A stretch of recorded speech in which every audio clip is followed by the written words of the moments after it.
Windows 10 and 11 can be used completely free for a lifetime with only minor limitations. A quick shout out to this video's sponsor, KeysFan. If you're building or upgrading a PC, don't spend extra on Windows or Office. Just grab a genuine OEM key for a fraction of the retail price. I've used them myself on multiple test setups and they work perfectly. Here's how easy it is. Click on Windows 11 Pro, add to cart, view your cart, then enter my exclusive code SIP52 to get 52% off. That brings Windows 11 Pro down to just $14 and you get the key instantly in your email. Grab the Windows 11 plus Office 2021 bundle for only $52. Lifetime license, no subscription. All the links and codes are in the description below. Check them out, save big and support the channel.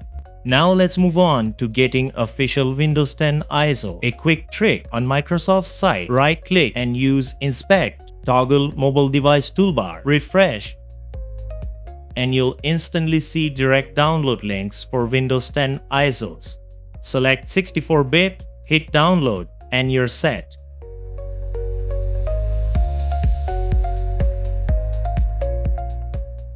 For Windows 11, go to the official Microsoft site, scroll to download Windows 11 disk image. Select Windows 11, click download, choose your language, hit confirm, then select 64-bit download. The ISO will start downloading directly in your browser, safe and official. Once you have the ISO, you'll need to burn it onto a USB. Tool number 1 is Ventoy. Just install it on a USB, drag and drop your Windows 10 or 11 ISOs, and you can boot multiple systems from one stick.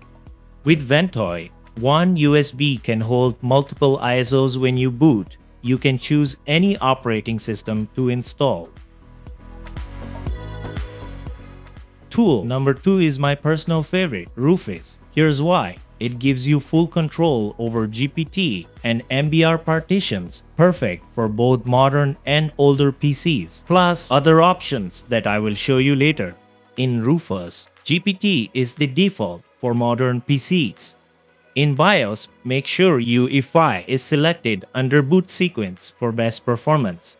But if you're on an older pre-2011 PC without UEFI, create the USB in MBR mode instead. Then also, in BIOS, switch to Legacy Boot. If not, you'll hit the dreaded error, no boot device found. Press any key to reboot. Here's where Rufus really shines. It lets you remove all those frustrating requirements like TPM 2.0, secure boot, or forcing you into a Microsoft account. You can even disable data collection and BitLocker during install. Super convenient. Before starting, disconnect your Wi-Fi or Ethernet. You'll thank me later. Boot into your USB.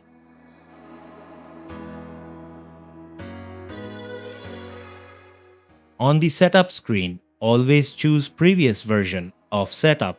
Next, pick your language and continue when asked for a key.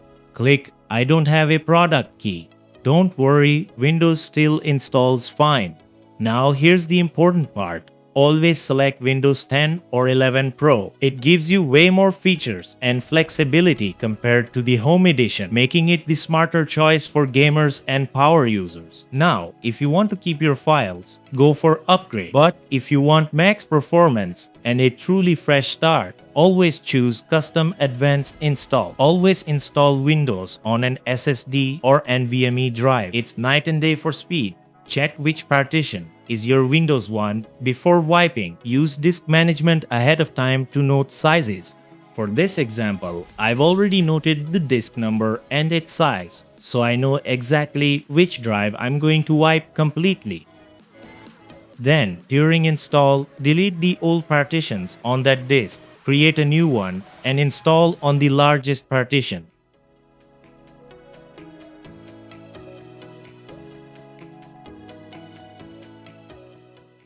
Wait for the installation to finish.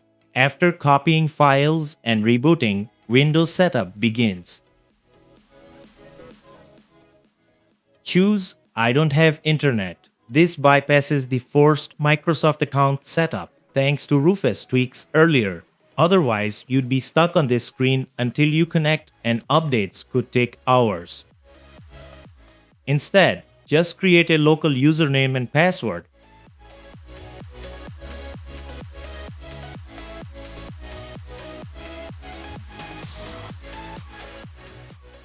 and boom, you're into Windows instantly. When you first boot into Windows, hold off on connecting to the internet. This stops auto installs and updates that slow things down. Start by removing useless bloatware, apps like LinkedIn, Solitaire, Clock, and Outlook if you don't need them. Then head into All Apps and uninstall extras like Copilot, Camera, Microsoft 365, Clipchamp, News, Teams, To-Do, Skype, and OneDrive for a cleaner, faster system. Before connecting your PC to the internet or Wi-Fi, pause Windows Update in Settings. This prevents automatic updates from slowing down your driver downloads. Once you finish debloating, it's safe to plug in your internet cable or turn on Wi-Fi from Settings. When installing drivers, order matters. If you want the smoothest performance, always start with the chipset driver first.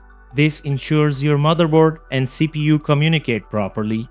Next, install your GPU driver for graphics performance. Then move on to the network driver so you can get online without issues. After that, add the audio driver for sound. Finally, install any remaining drivers like Bluetooth, peripherals, or software and utilities.